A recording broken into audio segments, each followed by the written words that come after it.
Olá, boa tarde. Não sei se me escutam, não, estou tendo um probleminha aqui com a minha câmera, mas Positivo. Oi, Gustavo, tudo bom? A gente está vendo a sua câmera também, Nathalie. Ah, que bom, eu mesma não me vejo, então. Você não está aparecendo.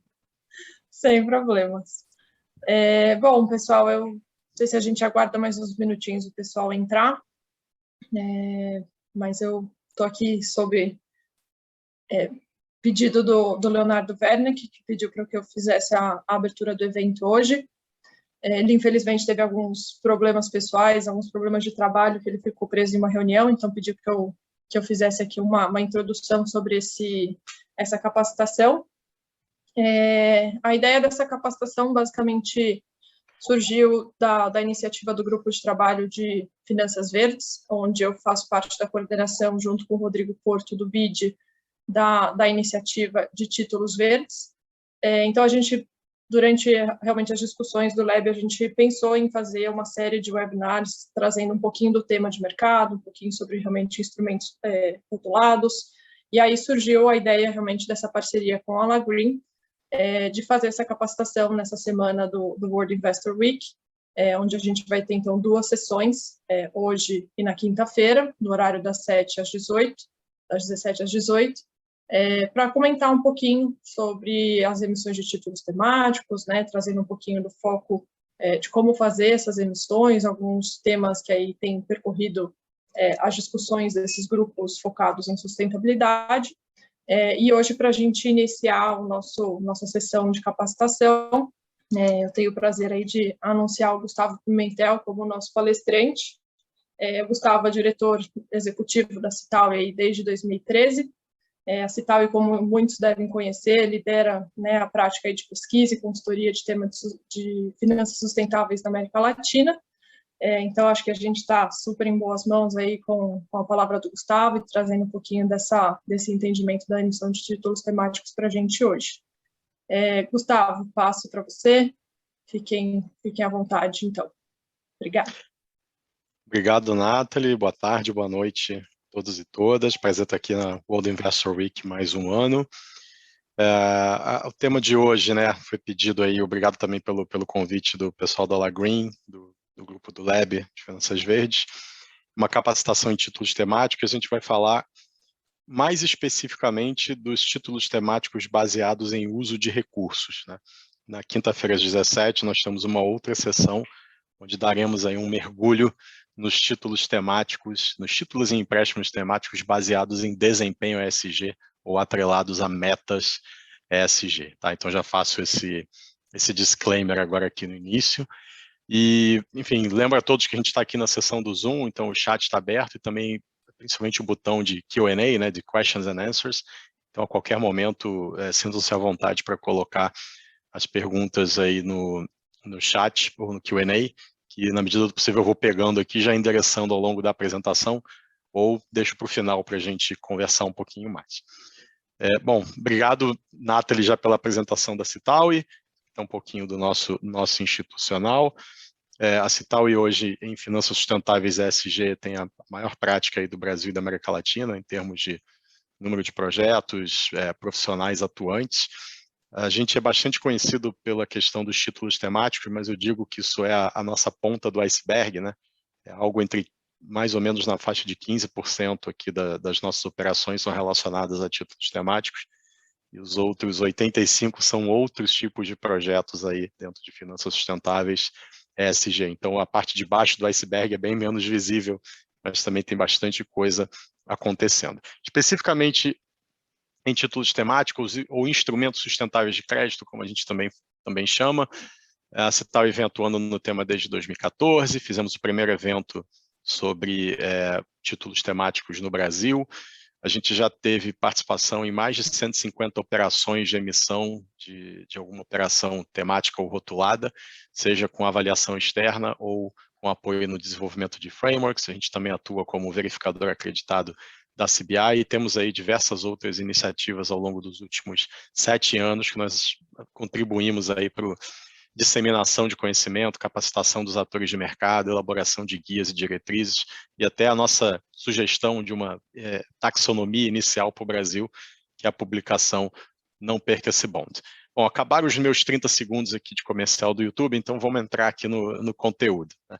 Então, para a gente poder fazer um recorte claro do que falaremos hoje, né, existem 4 caminhos aqui para realizarmos operações de crédito sustentável ESG ou temáticas, né? E basicamente são 2 eixos aqui. O primeiro eixo é o instrumento de crédito, né? Então são instrumentos de crédito de mercado de capitais, então resumidos aqui como bonds ou títulos, né? Mas pode ser qualquer tipo de bond ou título em qualquer jurisdição e qualquer formato jurídico que esse título possua. E o mercado começou principalmente dessa maneira, né, com o título de mercado de capitais. Mas hoje nós temos também a emergência das operações bancárias, né, os loans ou empréstimos e financiamentos são feitos diretamente com os bancos. Já aqui no nas nossas colunas, né, qual que é o foco dos critérios ou elementos verdes, sociais, sustentáveis ESG? Então, o instrumento, o título temático, nasceu com essa lógica do uso de recurso, né? Ou seja, o recurso é carimbado para projetos e ativos elegíveis a esse rótulo. Mais recentemente, a partir de 2017, a gente começa a ver o outro formato, que é o baseado em metas ESG ou desempenho ESG, e com isso o uso do recurso captado é livre, mas a operação fica condicionada aí na sua parte econômica, né?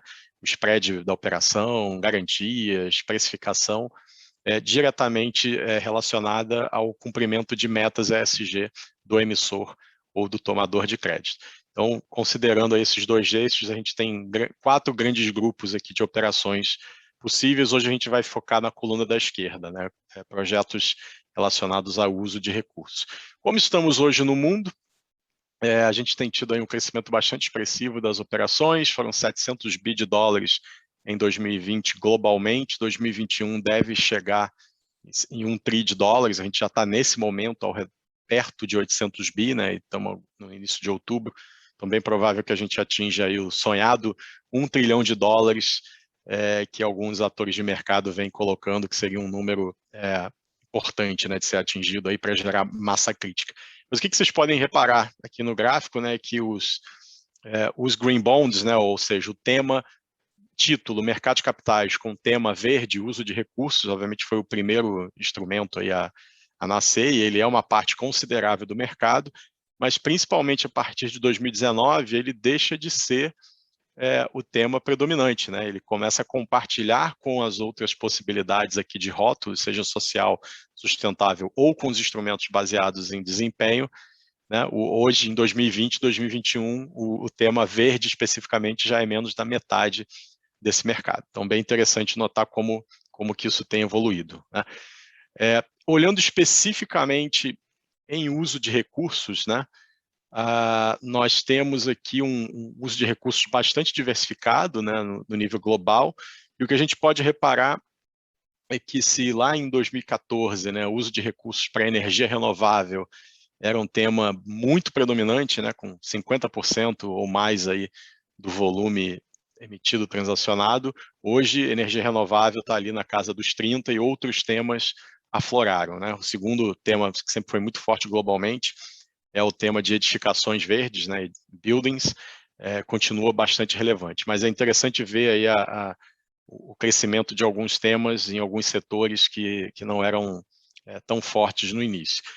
Mas ainda assim temos essa predominância, energia e edifícios. Bom, como é que estamos na América Latina, né? E aqui a gente fez um recorte de América Latina sem olhar para o Brasil.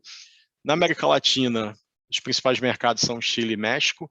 É muito interessante ver aí a predominância do Chile, né? Ou seja, nós esperaríamos eventualmente que o México estivesse na frente do Chile em termos de emissões, e por muitos anos o México sim esteve na frente, mas o Chile foi despontando aí como mercado. As emissões soberanas, né, tiveram um papel muito crítico, então o equivalente ao Tesouro Nacional do Chile, responsável por mais da metade das emissões, mas se vocês olharem aqui no gráfico, tirando as emissões soberanas, ainda assim o Chile é um pouquinho maior do que o México. Então, isso dá uma noção de como é importante você desenvolver o mercado local, a capacidade dos atores locais, trabalhar corretamente os incentivos, né? E assim, dessa maneira, o mercado consegue se desenvolver. E, bom, os outros países aí são bem pouco expressivos, o que também dá uma certa medida da profundidade dos seus mercados de capitais e dos seus mercados de dívida. Já no Brasil, como estamos no Brasil? Estamos rumo a 100 bi de reais em emissões em 2021, então já foram até 30 de setembro quase 75 bilhões de reais, e no acumulado, aí, se fecharmos 2021 com cerca de 100 bi, que é um número bastante factível, a gente atinge cerca de 150 bi no acumulado histórico. O que a gente pode ver aqui é o desenvolvimento do mercado brasileiro. A gente tem basicamente dois mercados, né? O mercado brasileiro doméstico, onde a gente tem um número de operações bastante alto, né? Então, o gráfico da esquerda mostra muito isso, né? A barra azul, operações no mercado doméstico em reais, em número, elas predominam, mas tipicamente quando o emissor brasileiro vai lá fora emitir, ele emite em moeda forte, em dólar principalmente, mas também em euro e em libras, e aí qualquer coisa emitida nessas moedas, além do ticket mínimo, né, para você fazer uma operação internacional, tipicamente ser de 500 milhões de dólares, né, você converte para real, acaba sendo operações com volumes muito expressivos. Então, a pilha aqui se inverte, né? As operações internacionais são mais representativas em volume, mas é muito importante no Brasil ter esse mercado doméstico. É uma característica bem distinta dos outros países da América Latina, que tem pouca profundidade no mercado doméstico e acaba que as principais emissoras emitem fora, né? Uma exceção, talvez, com isso seja a Colômbia, né? A Colômbia também tem feito aí boas emissões domésticas, inclusive a emissão soberana da Colômbia, que saiu agora há uma semana, foi totalmente colocada no mercado doméstico em pesos colombianos, né? Então, algumas dinâmicas aí interessantes no mercado. Bom, ao contrário do resto do mundo, também uma característica brasileira é que os nossos emissores predominantes são os non-financial corporates, né? Traduzindo aqui, são empresas da economia real, né? Ou seja, empresas privadas que não são instituições financeiras. No mundo, isso é mais dividido, né? Então, os financial corporates, os bancos de desenvolvimento são emissores bastante relevantes. Aqui no Brasil, são as empresas da economia real. Particularmente, eu acho isso bom, porque quando uma empresa da economia real está fazendo uma emissão, né, significa que o recurso chega mais rápido nos projetos e ativos elegíveis, né?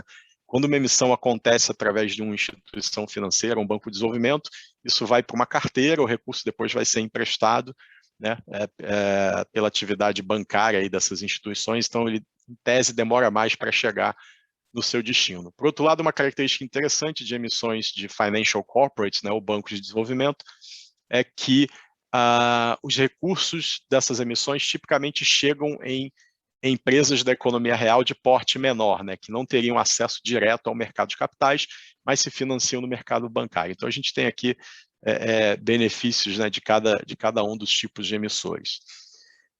Bom, as operações baseadas em desempenho, que a gente não vai entrar a fundo nelas, mas é interessante olhar isso, né? O Brasil, como o resto do mundo, o mercado começa com as operações baseadas em uso de recursos, né, recurso carimbado. Vocês podem ver aí que o tema verde, né, ele é o tema inicial, e até 2018 a gente só tinha presenciado emissões com esse tema de uso de recurso verde. A partir de 2019 a gente tem emissões com o tema de transição ou com o tema de desempenho, e 2021, tema desempenho explodiu, né?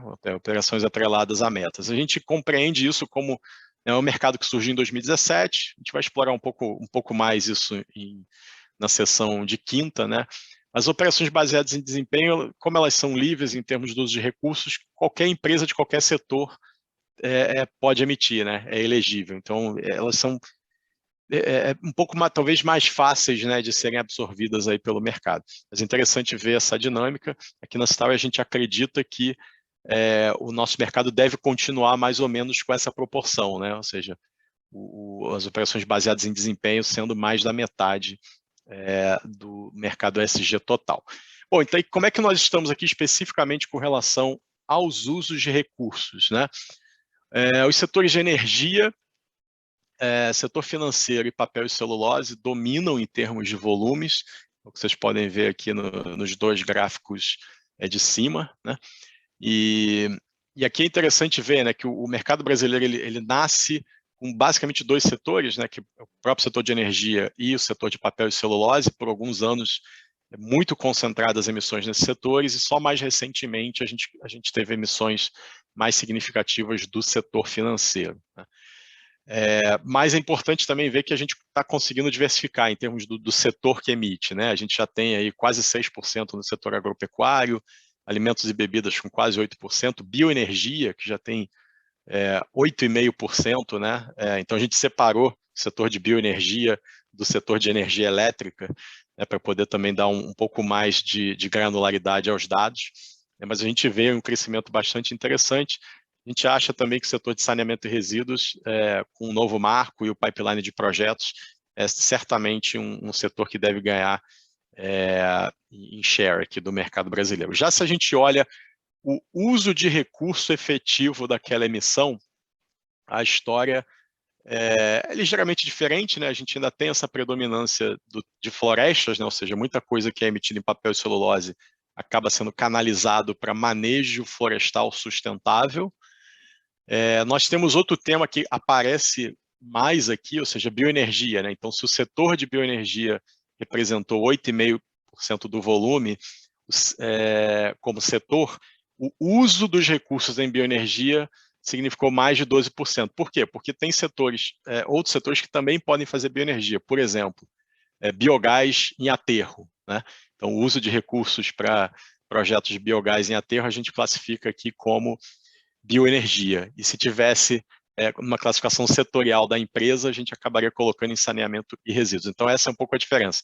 Outro exemplo que eu posso dar aqui que diferencia isso aqui, né, por exemplo, o tema de transporte, né, transporte de baixo carbono. Então, a gente tem o setor de transporte e logística como emissor, mas existem empresas de outros setores que fazem emissões e acabam usando os recursos no tema transporte de baixo carbono, né? Então, você pode ter uma empresa, por exemplo, de alimentos e bebidas que emite e aloca os recursos para compra de uma frota de distribuição que seja de baixo carbono, né? Veículos elétricos, por exemplo. Ou você pode ter, aqui também é interessante, né? O setor financeiro, tipicamente, ele vai também alocar em outros setores da economia, né? Então, ou vai cair muita coisa aqui na classificação de usos múltiplos, ou muitas emissões de setor financeiro acabam indo exclusivamente para energia renovável, ou outros temas como eficiência energética. Então, aqui a diferença é um pouco nessa linha, tá? Depois de olhar os números, né, e entrando aqui um pouco na questão de, né, qual a melhor forma da gente emitir títulos temáticos, quais são as boas práticas, o que tem emergido como boa prática para emissão de títulos e empréstimos temáticos baseados em usos de recursos no mundo, na América Latina e no Brasil. Então, acho que o primeiro ponto importante, né, é um mercado que vai atingir $1 trilhão globalmente em 2021 praticamente sem regulação governamental, né? Então, um mercado que roda completamente aí na autorregulação, na oferta e da demanda, e isso é incrível, né, que a gente tenha conseguido edificar um mercado desse porte sem qualquer regulação. Não estou querendo dizer aqui que regulação não seria bem-vinda, acho que para a gente conseguir continuar escalando o mercado, né, nivelando, tendo padrões mais rígidos, né, dos impactos positivos aí das emissões, mas nesse primeiro momento, né, nesses 10, 15 primeiros anos do mercado, foi importante ter essa liberdade, né, para os atores. Então, a gente tem aqui, basicamente, dois conjuntos de boas práticas ou diretrizes, né? Os princípios da ICMA, bastante gente conhece, né? International Capital Markets Association, que criou os Green Bond Principles em 2014, são basicamente princípios que focam no processo de emissão, né? Ou seja, qual seria o passo a passo que um emissor ou um tomador, né, se for uma operação de crédito, deveria fazer para rotular a sua operação como verde, social, sustentável, ESG, etc. Então, são princípios que focam em processo, né? E aí a gente tem a família, né, do Green Bond Principles, Social Bond Principles, Green Loan Principles, Social Loan Principles, Sustainability Bond Guidelines, e teria até outros aqui que a gente não colocou. Isso é diferente dos standards ou dos frameworks que focam em quais são os usos de recurso elegíveis, né? E tipicamente esses acabam criando taxonomias do que é elegível ou não a um rótulo verde, social, sustentável. Aqui, obviamente, o mais conhecido no mundo é o Climate Bonds Standard, né, e a Climate Bonds Taxonomy, que foi lançada aí a primeira versão em 2012. Nós temos, obviamente, bastante conhecido agora a taxonomia da União Europeia, que está entrando na regulação, né, lá do bloco europeu. A versão foi lançada agora em 2021. E vamos puxar a bola para a nossa sardinha aqui, que, enfim, o Brasil também tem sido ativo no desenvolvimento de taxonomias. A própria FEBRABAN, né, tem uma taxonomia verde há alguns anos. Em 2021 ela foi relançada. A Citaui, com apoio do Instituto Clima e Sociedade, lançou o Não Perca Esse Bonde, que é também uma proposta de taxonomia, principalmente com foco em clima, né, não tão amplo como verde, social, sustentável, mas com foco em clima. Então, essa é a principal diferença. Enquanto os principles da ICMA não definem de maneira clara o que é verde e o que não é, ou seja, eles colocam categorias mais amplas, as taxonomias vão mais a fundo nessas definições, né? Então, por exemplo, aqui, algo que a gente coloca na taxonomia da Não Perca Esse Bonde, né, o que se enquadraria, né, como benefício verde climático em diferentes cenários, né, de aquecimento global, e a gente dá aqui vários exemplos do que enquadra ou não enquadra setor a setor. Então, foram 9 setores da economia mapeados. Então, eu sempre coloco aí que é importante emissores potenciais olharem esses exemplos de ativos e projetos elegíveis, né? E a taxonomia da União Europeia também tem esses exemplos, e a taxonomia da Climate Bonds Initiative, o seu standard de certificação, também possui esses exemplos, né? E aqui acho que é importante, deixa eu ver se tem um Q&A aqui. Uma empresa de capital fechado pode emitir um título? Sim, uma empresa de capital fechado pode, tem alguns títulos, né? Debenture, por exemplo, hoje, se a empresa é limitada, ela não pode emitir, mas se é uma SA de capital fechado, acredito que ela sim possa emitir uma debenture. Mas existem outros títulos, né? Securitizações de CRA, CRI, FDICs, ou seja, existem outras alternativas para empresas de capital fechado, e se elas não emitem títulos, elas podem também se financiar através de empréstimos ESG, empréstimos rotulados ou empréstimos sustentáveis, diretamente com seus bancos. Então, acho que para endereçar a primeira pergunta aí da Priscila Rocha.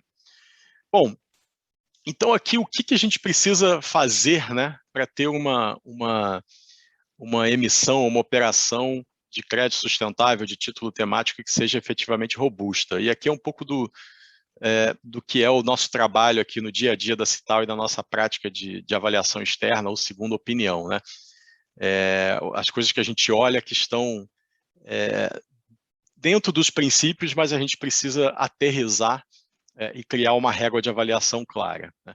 Então, bom, o primeiro princípio aqui do Green Bond Principles, né, é o uso de recursos. Então, o grande ponto aqui é o emissor ou o avaliador, né?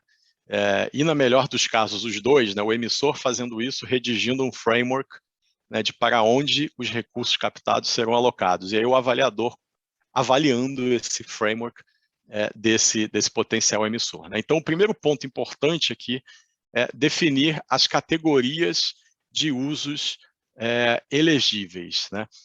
E algo que causa certa confusão no mercado é que dentro dos Green Bond Principles, e também os Social Bond Principles, existem categorias amplas sugeridas, né? Então, tem lá uma categoria de energia renovável, tem uma outra categoria que diz que é transporte limpo, ou uma categoria de uso sustentável do solo e de recursos naturais vivos. Então, essas categorias são bastante amplas, são sugestões da ICMA, e elas não definem exatamente o que é verde, o que não é, o que é social, o que não é. Tá? Então, esse é um ponto muito importante aqui.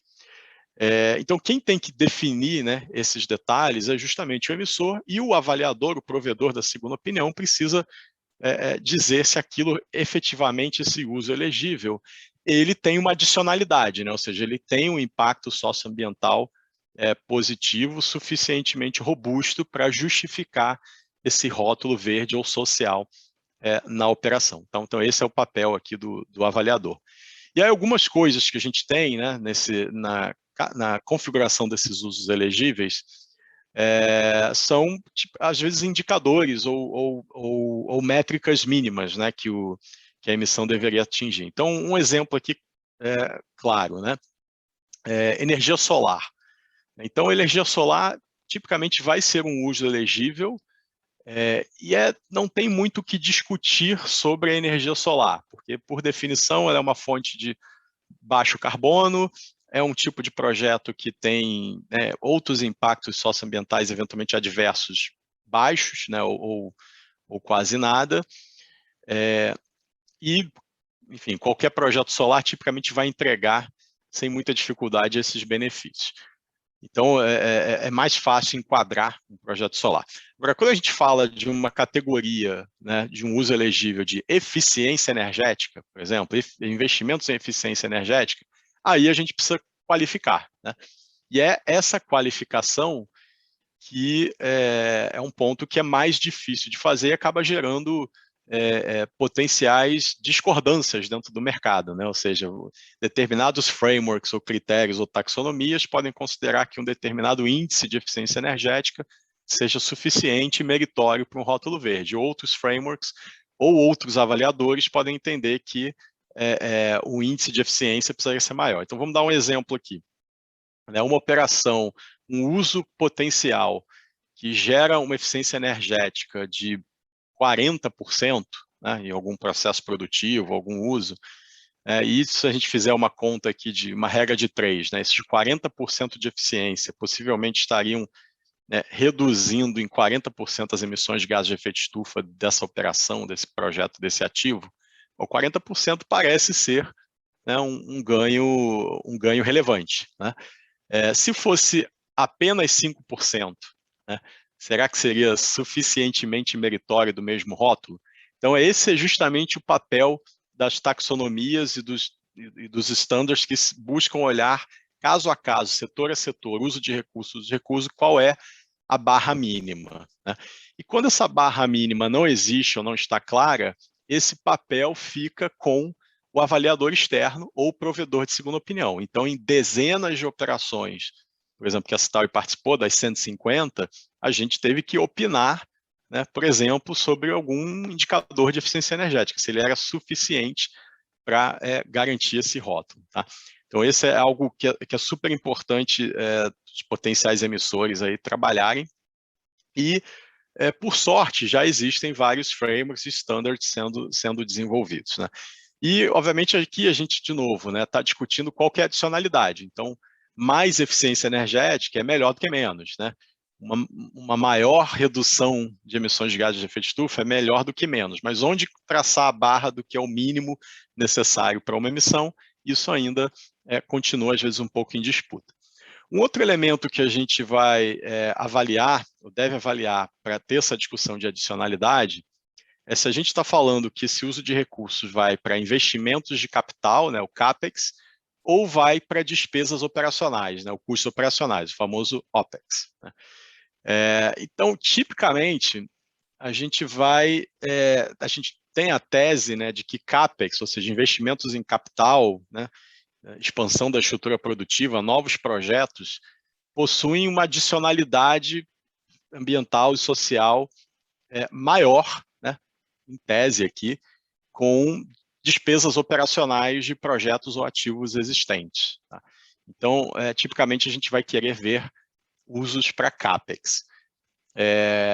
Isso quer dizer que a gente elimina completamente OPEX? Poxa, mas que injusto, né? E tem setores que são muito dependentes de despesas operacionais e a forma como você executa essa despesa, eventualmente, é onde pode estar essa adicionalidade ambiental ou social, né?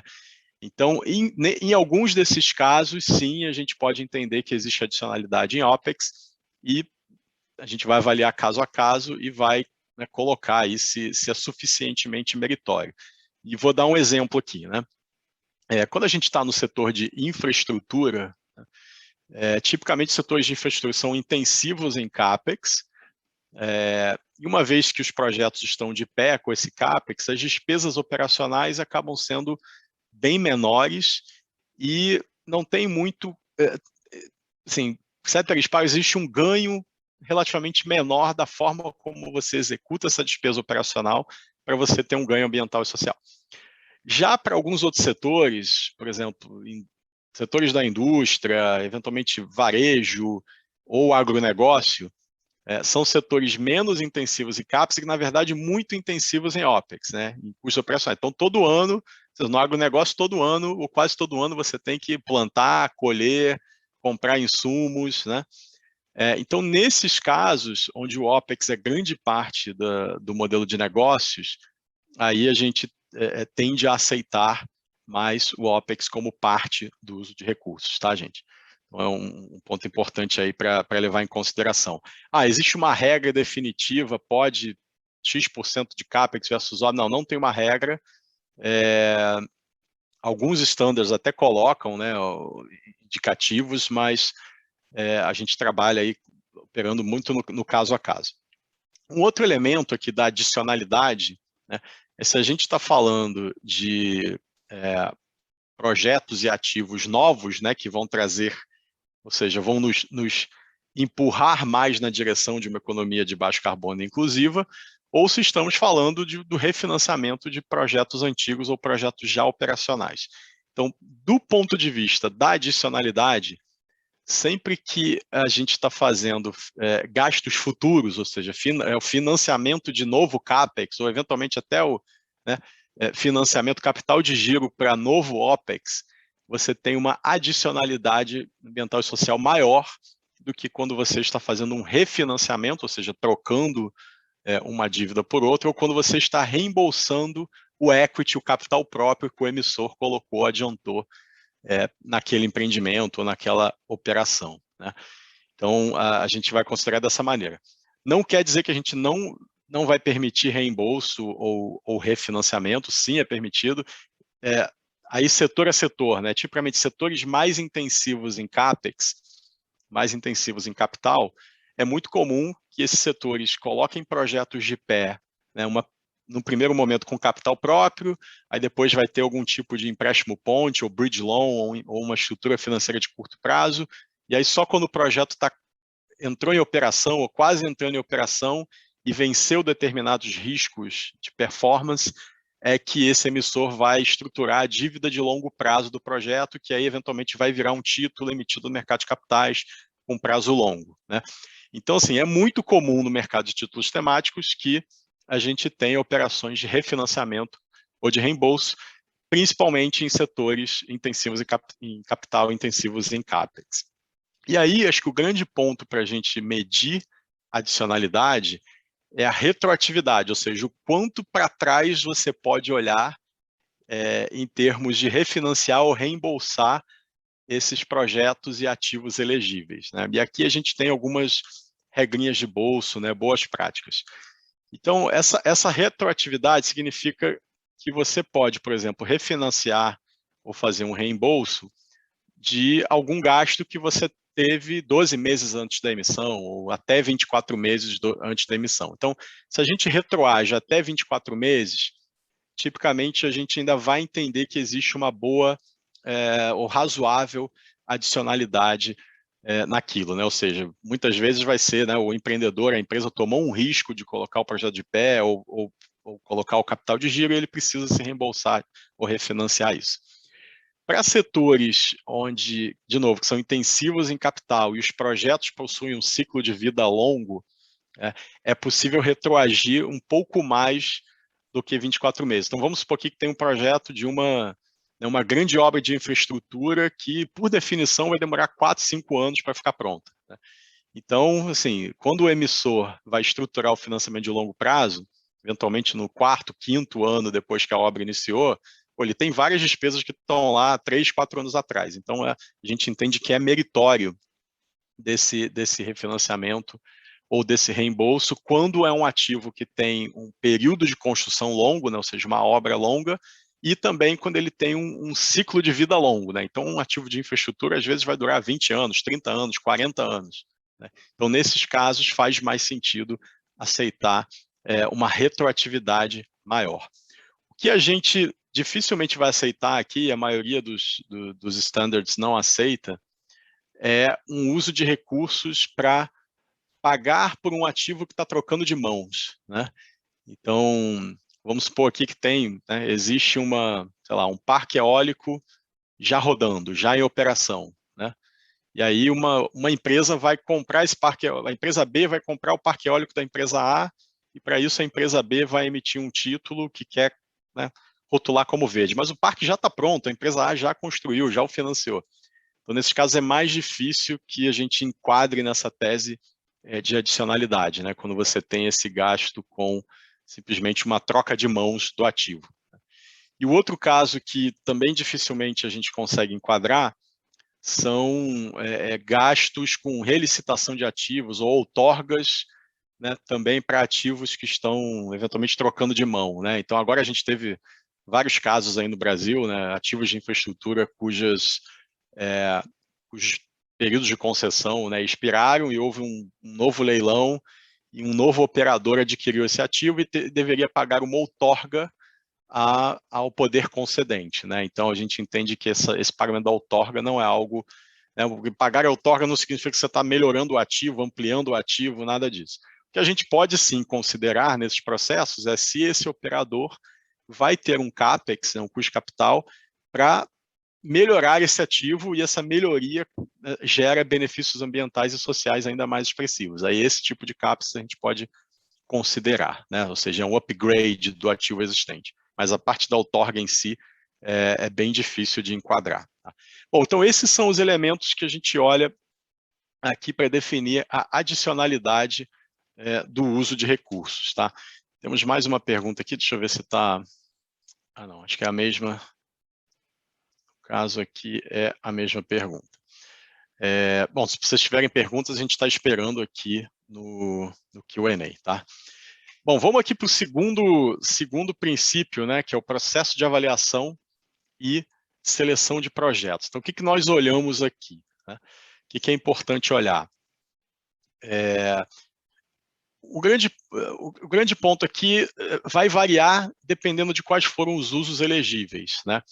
Então, a gente tem emissões que se caracterizam por financiarem, né, portfólios de pequenos projetos, ou né, os usos elegíveis são múltiplos. Né? Nesses casos, né, que é um portfólio, essa etapa de processo de avaliação e seleção é muito importante, porque na largada a gente vai ter as categorias elegíveis com as suas métricas, mas aqui no processo de avaliação a gente quer entender se o emissor possui uma governança interna que efetivamente vai garantir que ele aloque os recursos captados em projetos que estão dentro dos critérios de elegibilidade definidos. Então, isso é quando a gente faz um portfólio. Tem diferença quando o projeto para o que vai receber o recurso já está definido ex ante. Né? Então, por isso que eu coloco aqui portfólio versus projeto. Tem muitas emissões no Brasil, por serem de setores de infraestrutura, que o projeto já estava definido. Né? Então, ó, emissão de energia solar para a usina tal, em Minas Gerais. O projeto já tem nome, sobrenome, endereço, CNPJ, etc. Então, nesses casos, que o projeto já está definido, essa governança já está dada. Né? Então, aí a gente pode avaliar diretamente se o projeto em si é meritório.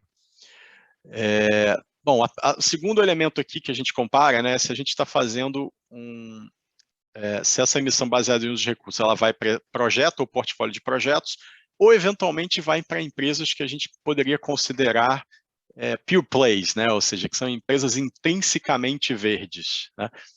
Recentemente a gente teve algumas emissões desse tipo. Né? Então, se é uma empresa, por exemplo, que só fabrica placas solares, então eventualmente você poderia dizer que tudo que ela faz, né, todo o CAPEX, todo o OPEX que ela tem é para fabricar os painéis que, por sua vez, serão empregados nas usinas que gerarão energia de baixo carbono. Quando são empresas pure play, a gente tem que avaliar a empresa como um todo. Né? Então, não é um enquadramento automático, mas é um enquadramento tipicamente um pouco mais fácil. Né? E aí entram os itens 3 e 4 aqui, que nós avaliamos. Né? projetos e usos elegíveis, ainda que possam ter benefícios ambientais e sociais positivos, eventualmente eles têm também impactos socioambientais adversos, né? Então, o parque eólico pode eventualmente ter questões de reassentamento involuntário, né? Ou questões trabalhistas ou de saúde ou segurança ocupacional, né? Uma ferrovia que vai fazer um transporte que emite muito menos gases de efeito de estufa por tonelada de carga, né? Pode ter questões aí relacionadas ao traçado, ao licenciamento, né, também a reassentamento involuntário.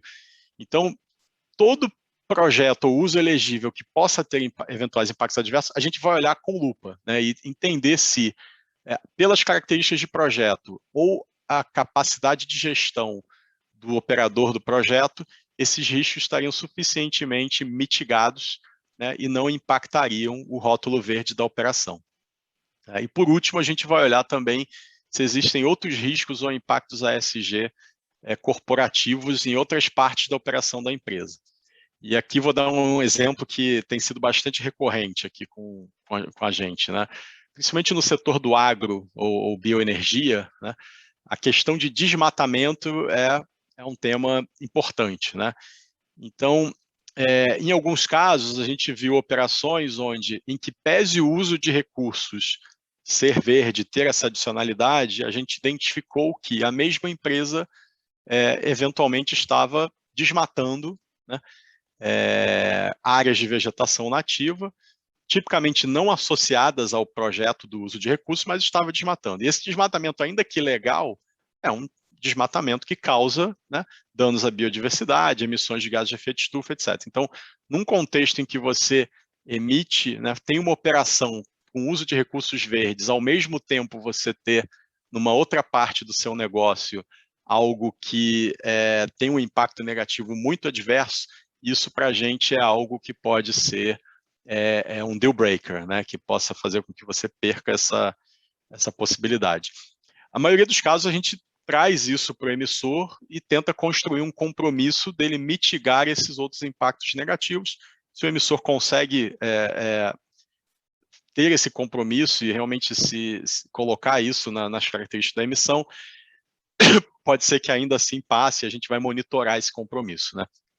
Mas é bem importante colocar que no Brasil a gente tem diversos setores onde esse elemento de avaliar o risco ESG adverso do projeto ou corporativo, ele é bem premente e ele tem feito com que operações que seriam meritórias não recebam o rótulo verde. Bom, o terceiro princípio aqui é o princípio da gestão de recursos, e a lógica aqui é a seguinte, né? Dinheiro é fungível, né? Do inglês money is fungible. Então, não necessariamente você, como emissor, né, você vai captar o recurso e aquilo vai entrar numa conta ou num CNPJ específico que vai fazer o projeto, né? Essa é uma forma, né, de você garantir o uso de recursos, mas não é a única.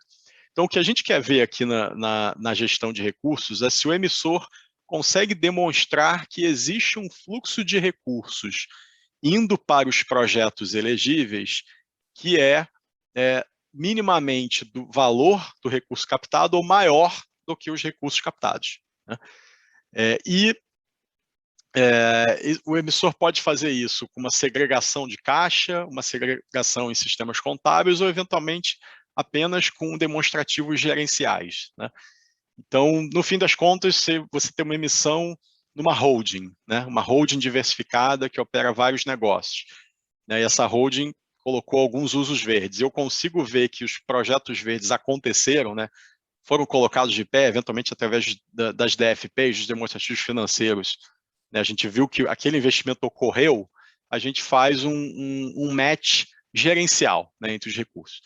Mas existem emissões que acabam saindo, por exemplo, no nível de uma sociedade de propósito específico, ou de uma subholding que opera sociedade de propósito específico. Nesse caso, é mais fácil a gente garantir que esse recurso transitou para os projetos.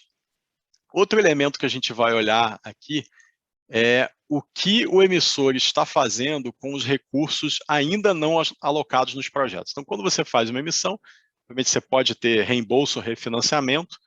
Quando 100% da emissão vai para reembolso e refinanciamento, essa alocação gerencial nos projetos elegíveis ela é meio que automática, né? Agora, quando você tem gastos futuros, né, parte dos usos eles são gastos futuros, a gente começa a ter esse risco que precisa ser olhado, né? Então, se tem gasto futuro, o dinheiro vai ficar parado no caixa da empresa. O que esse dinheiro parado no caixa está financiando, né? Qual é a política de investimentos do caixa da companhia, né? Ela investe em ativos de renda fixa, em títulos do Tesouro, ela está, né, comprando fundos, eventualmente de ações, ou está operando no mercado de opções, derivativos ou diretamente em bolsa, né? Então, no fim das contas, o que a gente quer ver aqui é o seguinte, né? Se os ativos a alocar que estariam no caixa do ponto de vista gerencial não estariam, de alguma forma, beneficiando atividades econômicas que são incompatíveis, né, com os usos de recursos verdes ou sociais, né? Então, vou dar um exemplo muito claro aqui, né? Poxa, você está fazendo um green bond que está financiando energia eólica, e eu tenho um recurso parado no caixa e você está comprando debêntures de termoelétricas a carvão, né? Então, aí, isso é incompatível com o rótulo, e isso a gente vai olhar com lupa, né? E, por último, se você tem covenants ASG no sentido de usar esse recurso, né? Então, é um valor a mais para o rótulo, por exemplo, você ter garantias de realocação de recursos no caso em que, eventualmente, um uso inicial que você tenha dado ao recurso se verifique que ele não é verde ou não gerou os benefícios socioambientais previstos, que você tenha outros projetos que possam né, ter essa alocação gerencial, e também um sistema de penalidades aqui, né? Ou seja, você, como emissor, se comprometer do ponto de vista formal com algum pênalti caso você não faça essa alocação. Tá? É condição sine qua non para ter o rótulo, você ter um compromisso formal em escritura ou em prospecto, algo do tipo? Não, não é um compromisso, mas é algo que pontua e a gente entende que dá mais segurança aos investidores, né? Então, na medida que você não coloca como emissor esse compromisso formal e registrado, né, o rótulo verde acaba sendo uma coisa mais reputacional, né? Se você não fizer, lá na frente você perde esse rótulo, mas ele não te gera nenhum pênalti. Então, a gente vai meio que, na nossa régua de avaliação, dar uma nota menor para esses casos. Bom, deixa eu ver se temos mais uma pergunta aqui. Pergunta da Grace Luciano. No caso do Stanley Link Bonds, a adicionalidade é avaliada do mesmo modo? Não, é totalmente diferente, Grace. A gente vai falar sobre isso em profundidade na capacitação da quinta-feira às 17 horas, tá? Aqui a gente está focando nas operações em uso de recursos. Nos Linked Bonds é bastante diferente e já adianto aqui, é ligeiramente mais difícil, porque nas operações atreladas à meta, é muito mais difícil construir frameworks e taxonomias, né? Porque cada empresa é uma empresa, cada meta, um indicador pode ser mais ou menos material, dependendo da empresa, mesmo que as empresas estejam no mesmo setor, e a meta, a ambição da meta pode ser completamente distinta dependendo de quem é a empresa, né? Então, é mais complicado fazer, a gente tem menos referências de taxonomias e frameworks disponíveis, né? Então, a análise é muito caso a caso. Mas a gente vai entrar a fundo na quinta-feira, às 17 horas. Bom, o último princípio aqui é o princípio do reporte, né, dos relatórios. Aqui é um elemento de transparência. Então, o emissor, a gente vai avaliar qual que é a frequência desse reporte para os investidores e para o público em geral, qual que é o canal, né? A frequência, tipicamente, a gente entende que a frequência anual é a frequência mínima, né, com a qual esse reporte deveria acontecer. Aí o canal, o emissor vai dizer, eu vou reportar no site, vou reportar no meu relatório de sustentabilidade, vou reportar num relatório financeiro, eu vou reportar num reporte específico relacionado à emissão, né? Então, a gente vai olhar todas essas informações. Mas o mais importante aqui no reporte são os itens 3, 4 e 5, né, que é, primeiro, o reporte de alocação de recursos versus impacto. Então, o reporte de alocação é para onde efetivamente foi o dinheiro, né? E isso, se você faz uma emissão que vai para um portfólio de projetos, esse reporte de alocação fica bastante importante, né? Porque você pode, eventualmente, na partida, ter definido 5 categorias, né, para as quais os recursos podem ser alocados. Mas aí, 1 ano, 2 anos, 3 anos depois, você fez uma alocação efetiva e aí você vai ter que dizer, ó, foi 20% para energia renovável, 10% para saneamento, 40% para eficiência energética. Então, você tem que reportar essa alocação, né, em que categorias e, de preferência, que seja mais granular, para que projetos específicos. E o outro tipo de reporte é o reporte do impacto positivo gerado pelos projetos financiados. Então, aqui a gente vai querer ver indicadores, né, finalísticos, né? Ou seja, quantos megawatt-horas de energia renovável foram geradas pelos projetos, quantas toneladas de gases de efeito estufa foram, né, emitidas ou evitadas, quantas toneladas de resíduos ou emissões, né, deixaram de acontecer. Então, enfim, a gente vai ter indicadores específicos para os usos de recursos e a gente, né, o emissor vai ser aí instado a fazer esse reporte. E aí o quarto elemento é o quão agregado versus granular é esse reporte. Então, quando a gente está falando de usos elegíveis que são poucos projetos e projetos definidos, a gente vai esperar que esse reporte seja mais granular, né? Então, vamos supor aqui, um Green Bond para 3 parques eólicos. Pô, a gente gostaria de ver o indicador para o parque A, para o parque B, para o parque C. E o consolidado, né, no nível da emissão.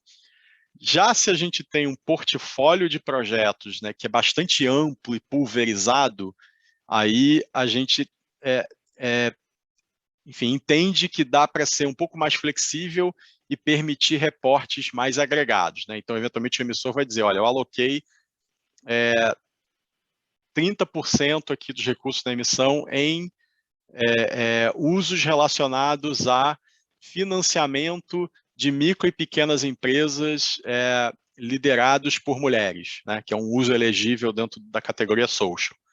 Então, ele não vai dizer quais foram exatamente as empresas que receberam os recursos, mas ele faz esse reporte da alocação agregado, eventualmente no reporte de impacto ele traz métricas agregadas desse portfólio de micro e pequenas empresas. Então, aqui que essa é a diferença, né, entre o agregado e o granular. E por último, né, o que é valorizado aqui é se você possui uma verificação externa independente desse seu reporte, né, tanto do reporte de alocação financeira dos recursos, quanto do reporte de impacto. Então, a verificação externa independente não é um requisito também, não é uma questão sine qua non para uma emissão, ela é mais indicada na medida em que o uso de recursos possui métricas mais sofisticadas ou possui potencialmente idiosincrasias que seriam importantes que algum terceiro verificasse, né? Então, vamos aqui usar os exemplos que a gente tem, né? Uma debênture para a usina solar, né, ou seja, de um projeto conhecido, né? E se é uma usina, tipicamente você vai ter os dados de geração, né, em megawatt-hora reportados até no sistema da ANEEL, né, do regulador. Então, você tem já uma certa governança que ajuda, né, ou dá mais conforto de que os dados de impacto e alocação, né, estejam corretos. E não necessariamente você precisaria de uma verificação adicional. Já se a gente está num tipo de operação, por exemplo, uma emissão de um banco, né, para um portfólio diversificado, né, de usos, e no qual esse emissor vai fazer um reporte no nível agregado, aí a gente entende que a verificação tem muito valor e, em alguns casos, ela é até necessária, né? Porque senão você vai ter que confiar 100% no que esse emissor está reportando, ou seja, ninguém conseguiu olhar dentro daqueles usos se o emissor fez as alocações corretas e, eventualmente, né, a coleta e a verificação das informações internas ela é efetivamente robusta. Então, por isso que a verificação externa independente ela tem casos em que ela é necessária, casos em que ela é desejável e casos em que ela é um nice to have, a gente consegue conviver com que outros elementos aí que já são disponibilizados pelo mercado. Bom, estou chegando aqui no final da apresentação, né, são 18 horas quase, tem um pouquinho mais de tempo aqui, se tiverem outras perguntas aí do público, então já vou começando a pegar as perguntas que chegaram aqui. A pergunta da Rosineide, quanto à transparência, temos algo diferenciado? Tem alguns outros elementos aqui que a gente valoriza, né? E obrigado aí pela pergunta, tá, Rosineide? Então, no quesito de transparência, minimamente você tem que colocar o relatório de segunda opinião para os investidores, né, e fazer todo esse reporte diretamente para os investidores que compraram essa emissão. Acontece que, em muitos casos, você pode ter uma emissão que acessou um grupo mais restrito de investidores, né? E aí você pode eventualmente dizer que o relatório é privado, né? Você só vai reportar para esses investidores. Mas é mais valorizado aqui pela segunda opinião e pelo mercado que você faça um reporte público. Então a gente sempre vai valorizar e dar uma pontuação maior se esse reporte é para o público como um todo. Até porque, se a gente está falando de uma operação que vai ao mercado de capitais, né, esse título pode ser vendido no mercado depois, né? Então, o investidor que comprou inicialmente, depois de um tempo, se ele fosse desfazer, né, o fato dos pareceres, dos reportes, das verificações independentes estarem públicas é algo que ajudaria na liquidez desse papel e na ocorrência desses negócios. Então, a gente prefere o reporte público. E aqui, acho que tem algo muito importante que tem acontecido, né, uma crítica que a gente tem visto no mercado internacional e que tem se repetido no Brasil. Em muitas operações de empréstimos, né, ou seja, os empréstimos verdes, sociais, sustentáveis, são feitos diretamente entre bancos e tomadores de recursos, esse é um mercado que ainda está bastante opaco, tá? Então, em muitos casos, a gente vê a operação do empréstimo sendo anunciada, né, pela empresa, pelo banco, sem muita informação sobre o uso de recursos, sem muita informação sobre os indicadores. Tipicamente, a operação não vai ter um parecer de segunda opinião independente. Quando tem, ele não é divulgado.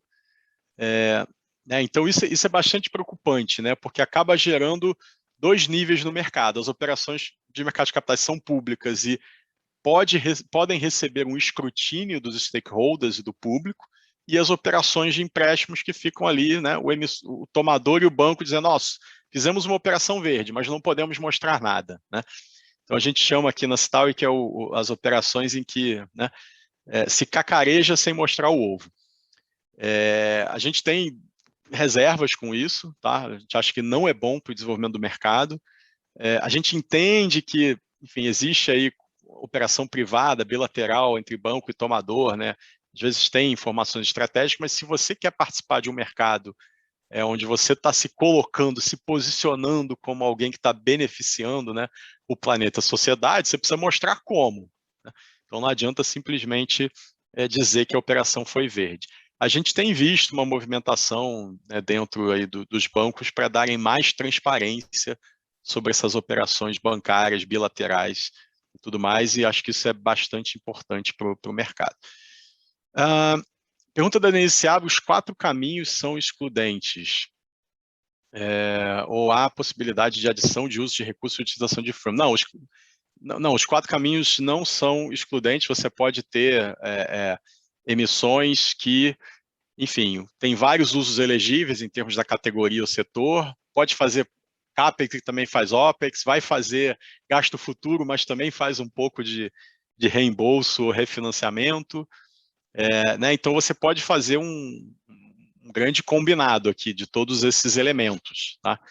E quando esse é o caso, o avaliador vai avaliar o conjunto da obra, né? Se é suficientemente robusto e possui adicionalidade e robustez para ser meritório do rótulo, né?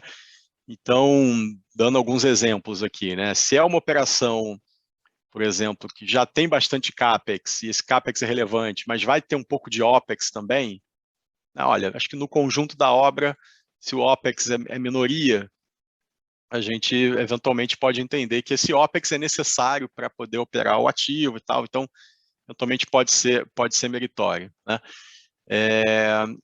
Outro caso aqui, né, se você tem um projeto, eventualmente, com retroatividade acima de 24 meses, mas você está num conjunto, numa emissão aqui, que você também tem gastos futuros, né, tem outros projetos que são apenas gastos futuros, a gente vai avaliar o conjunto da obra, tá? Mas, de maneira geral, essa é a régua, né, a régua da adicionalidade. Bom, a pergunta aqui anônima. O que você acha da tendência de encurtar os pareceres de segunda opinião? Por exemplo, publicam simplesmente um relatório de verificação de alinhamento ao invés de um relatório completo. Colega anônimo, acho que a gente tem dois casos aqui, né? Um caso em que, se você faz uma avaliação externa com base em um padrão internacional de certificação, por exemplo, você usa o Climate Bonds Standard, né? O Climate Bonds Standard ele é bastante prescritivo, né? Então ele diz setor a setor qual é o critério mínimo, o verificador acreditado vai checar aquilo, vai gerar um relatório extenso que é submetido para o Climate Bonds Standards Board, que recebe uma segunda rodada de avaliação e aí sai o selo.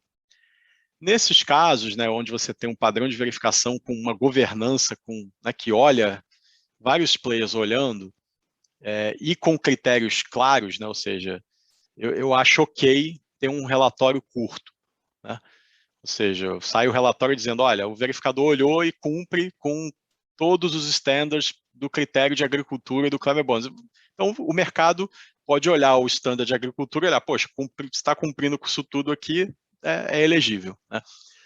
Quando a gente está num modelo de segunda opinião, né, onde existe uma discricionalidade maior do parecerista, né, e existe, eventualmente, até o uso de metodologias proprietárias, onde o eventual critério utilizado pelo parecerista é relevante, né? Aí a gente entende que o relatório completo é muito importante. Então, a gente defende que não fosse realizado pareceres curtos nesses casos, né? Então, o parecerista tem que mostrar a metodologia, mostrar todo o racional da análise passo a passo e, no fim, dar a sua nota. Inclusive, os estándares internacionais, né, que a gente usa aqui na Staui e vários outros pareceristas usam, né, é que você, caso alguma informação tenha chegado a você, avaliador, que seja uma informação negativa, né, para o parecer, você não pode omitir essa informação, né? Você tem que colocar essa informação. Mesmo que no resultado final o parecer é positivo, você não pode ocultar eventuais informações negativas às quais você teve acesso, tá? Então, isso é baseado na norma ISAE 3000, a gente replica isso aqui. O IBRACON, né, Instituto Brasileiro de Contabilidade, também tem a norma específica que replica a ISAE 3000 e a gente segue essa nota. Então, a gente acredita que isso é bastante importante. E aí, enfim, de novo, né, existe aqui um interesse do emissor ou do tomador de se colocar para investidores e para o público em geral, de que ele possui uma adicionalidade ambiental e social positiva. Então, você tem que mostrar por quê, né? Tem que cacarejar e mostrar o ovo. Tem um elemento que eu gostaria de adicionar aqui, que são as operações com base nos critérios social, né? Então, as operações baseadas no social, elas têm um elemento adicional, né? Porque, ao mesmo tempo em que você tem categorias de projetos elegíveis para o social, você precisa, no rótulo social, definir claramente e mostrar que o projeto beneficiará populações e grupos vulneráveis, tá? Do ponto de vista socioeconômico, né? E em várias operações que a gente tem visto de social no mercado, isso não tem ficado claro, né? Então, vou dar um exemplo aqui, né? Não que seja uma operação que aconteceu, né? Mas vamos lá.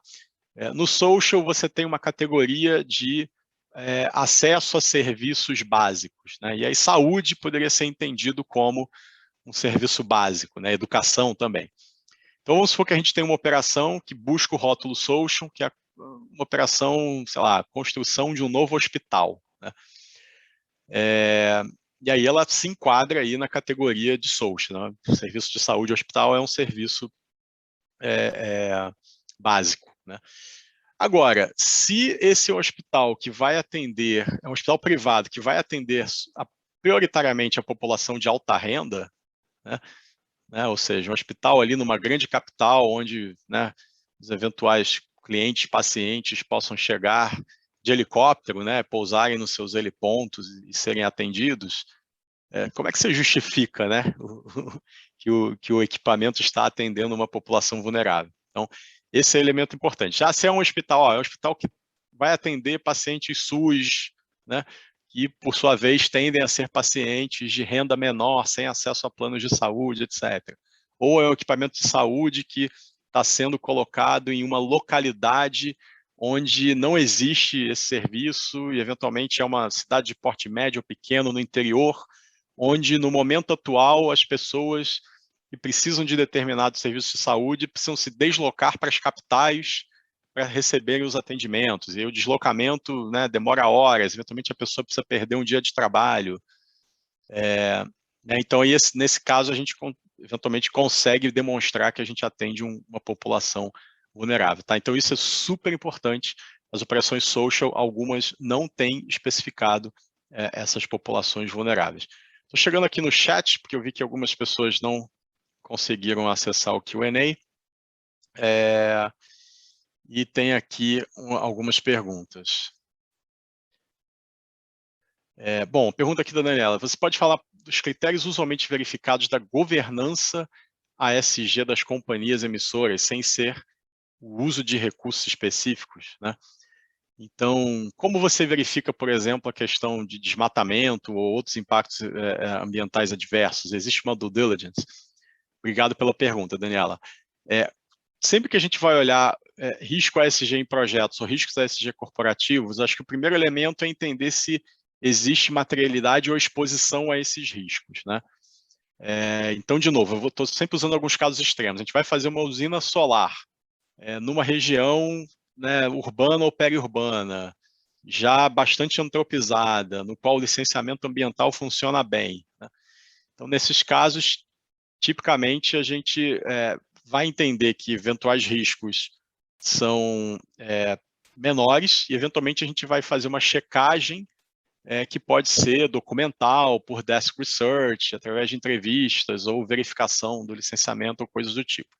Já se a gente entende que é um ativo a projeto que possui um risco mais relevante e esse eventual risco só poderia ser checado em loco, in situ, aí a gente vai fazer visita técnica, enfim, eventualmente vai usar sistemas de monitoramento. Por exemplo, no agro é muito fácil usar essa questão dos sistemas de satélite, né? A gente consegue checar desmatamento ano a ano nos últimos 20 anos, né, com sistemas existentes.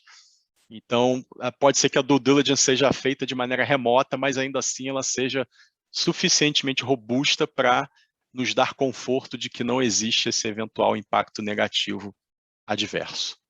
Então, é caso a caso, mas a gente entende que, enfim, isso precisa, quando não é feito, precisa ser explicado, né, nos pareceres, que o impacto percebido adverso não foi suficientemente material para justificar uma due diligence.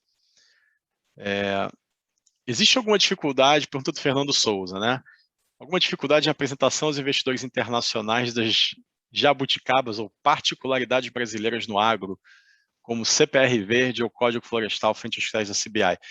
Obrigado, Fernando. Eu vou, na verdade, pegar a sua pergunta e generalizar, né? Ou seja, no contexto de Brasil, dá para usar todos os frameworks, referências e estándares internacionais, né, e fazer o download automático? A nossa visão é que nem sempre, né? E às vezes ela vai para o positivo ou para o negativo. Então, exemplo aqui. Quando a gente está no agro, né, a gente obviamente precisa entender que o Brasil possui um código florestal, com, né, reserva legal, área de proteção permanente, enfim, vários outros elementos, e isso precisa ser colocado na conta. Agora, quando a gente olha elementos do tipo, olha, não pode ter desmatamento, se algum framework disser, não pode ter desmatamento, zero desmatamento a partir de determinado ano. A gente vai olhar esse elemento e vai falar, tá, o que isso contribui para a adicionalidade? Existe uma forma de compensar esse eventual impacto ambiental negativo? E aqui, dando um exemplo, a gente já fez operação no agro ou bioenergia, em que houve desmatamento, mas a companhia, o emissor, fez a compensação desse desmatamento em outra área. Então, do ponto de vista líquido e no horizonte temporal de alguns anos, né, as emissões líquidas ali seriam mais ou menos zeradas e você teria, né, o que foi tirado de vegetação nativa aqui, acabou sendo colocado aqui, né? Então, a gente entendeu que isso poderia contornar esse critério rígido de não haver desmatamento. Agora, às vezes, a gente também discorda do critério de enquadramento geral de frameworks internacionais. Eu vou dar um exemplo aqui. Na taxonomia de finanças sustentáveis da União Europeia, né, na parte de transmissão e distribuição de energia, para eles, qualquer ativo ou projeto que emita menos de 100 gramas de CO2 equivalente por quilowatt, algo assim, tá, do indicador. Agora eu vou perder o detalhamento, mas é 100 gramas por quilowatt, alguma coisa. Qualquer coisa que emita menos do que isso seria um ativo automaticamente elegível. A gente discorda, né? Por quê? Porque isso foi construído num contexto de Europa, onde a matriz elétrica é muito mais suja. Então, qualquer coisa que eles criem que emitem menos de 100 gramas, os está movendo numa direção né, de uma economia de baixo carbono. Se a gente fizer isso aqui no Brasil, importar sem interpretar esse critério, basicamente qualquer emissão de transmissão e distribuidora enquadra automático. E, na nossa opinião, não é o caso. A gente quer ver movimento, quer ver adicionalidade. Um outro critério aí, a gente discorda por outro lado, né? Na taxonomia da União Europeia e nos critérios da CBI, por exemplo, a geração de biogás em aterros, ela não é elegível. Né?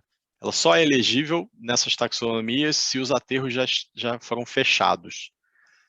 A gente entende que o Brasil está no momento de saneamento e gestão de resíduos sólidos, em que qualquer aterro, qualquer projeto de biogás está gerando uma adicionalidade ambiental monstruosa, né? Então, a gente não pode prescindir, né? Se a gente for fazer um cálculo efetivo de impacto, né? Ou seja, né, construir um aterro novo e desativei lixão e faz um cálculo de emissões, o ganho é monstruoso. Né? Então, a gente, assim, enfim, acho que é para ilustrar que a gente nem sempre importa taxonomias ou frameworks internacionais e faz o download sem avaliação, né? Tanto para um lado quanto para o outro. Vamos ver aqui mais uma pergunta do Tomás. Consegue indicar alguma referência, iniciativa, bibliografia ou organização que considere os principais estándares, taxonomias e critérios de avaliação? Tomás, a gente tem aqui no próprio slide, convidaria você a olhar essas referências, né, os principles, né, da ICMA, mas a gente também tem taxonomia europeia, o Não Perca Esse Bond, todo o Climate Bonds Standards e os seus critérios setoriais. Esse é um excelente ponto de partida. Tá? Essa seria a minha recomendação. Vamos ver se tem mais perguntas aqui no Q&A. Fernando Souza, em que medida existe uma proporcionalidade de greening frente à qualidade do movimento dos indicadores? Bom, greening, aqui para explicar, né? Existe uma tese aqui que as operações de crédito sustentável, eventualmente, elas conseguiriam atrair, né, uma demanda maior para sua compra e isso, eventualmente, forçaria uma queda da taxa de juros, né? Ou, portanto, um prêmio para esse emissor de operação verde, social, sustentável. Então, no jargão do mercado, esse prêmio, esse premium, né, ele foi cunhado como greenium. Né? Existem vários estudos que tentam medir esse greenium. A visão predominante, né, é que esse greenium, né, ocorre, ele é forte e relevante no mercado internacional, principalmente em operações em moeda forte, né, em dólar e euro. Esse greenium tem vários cálculos, e depende do setor, da robustez, mas às vezes ele é de 5 pontos base, 10 pontos base, 15 pontos base. É difícil, a gente não tem esses estudos para o Brasil, porque a série histórica ainda é limitada, né? São 165 operações, algumas delas não têm seus dados públicos em termos da taxa paga, então a gente ainda não consegue fazer estudos muito estatísticos ou científicos sobre o greening no Brasil, mas a nossa opinião é que existe também greening no Brasil, tá? A gente tem aí evidências anedóticas, né? Operação A, B, C, que a gente viu o emissor bastante feliz em termos de pagar a menor taxa histórica ou pagar uma taxa menor do que um título parecido que ele havia emitido no mercado antes, que não é um título verde. Então, sim, esse greening existe e a gente entende, apesar de não poder provar, de novo, série histórica e tamanho do universo, né, que existe mais chance de você ter greening se você faz uma operação que é entendida como de elevada adicionalidade ambiental, né?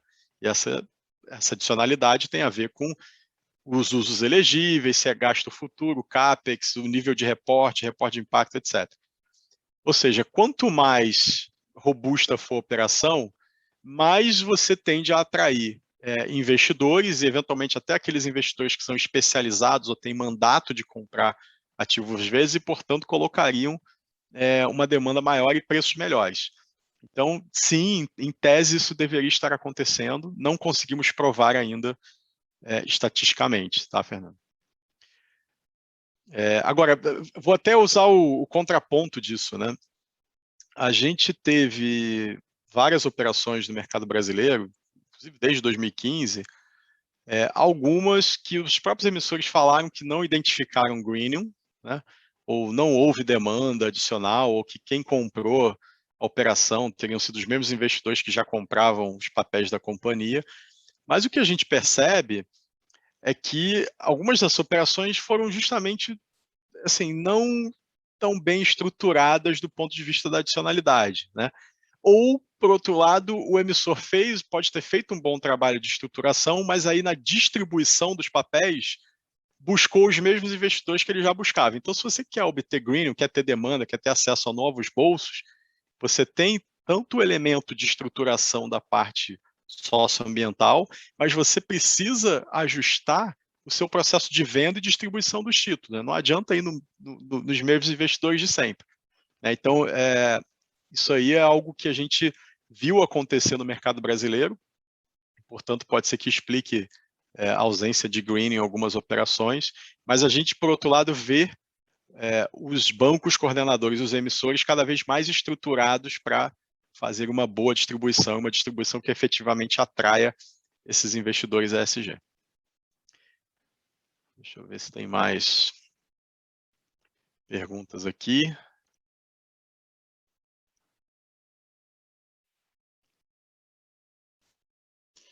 Pessoal, estamos terminamos todas as perguntas, também já excedemos bastante o tempo aqui, já em mais de 20 minutos, então agradeço muito aí